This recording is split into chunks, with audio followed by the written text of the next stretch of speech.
Luto tayo, hapunan natin. Olams ngayon ay sutanghon.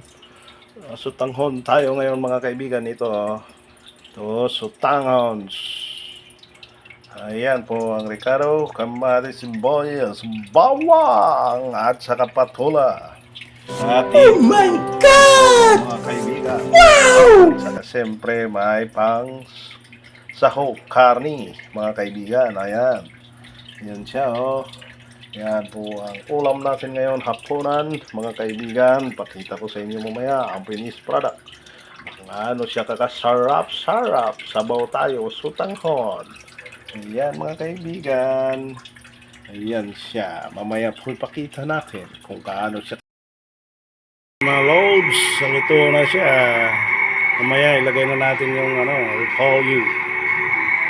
Ayan, ang ganda na, masarap na siya loads. Sarap na. Ayan. Magkano yan, lagay na natin yung repolyo.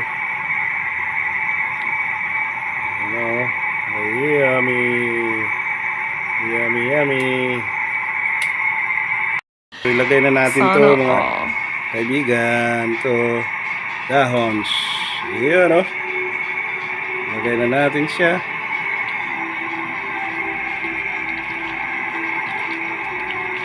Diba?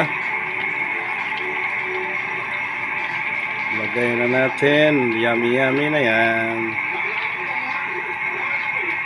Ito na loob. Ayan na. Sarap na yan mga kaibigan. Ayan na. Yummy na. Ayan siya mga kaibigan. Sarap na yan.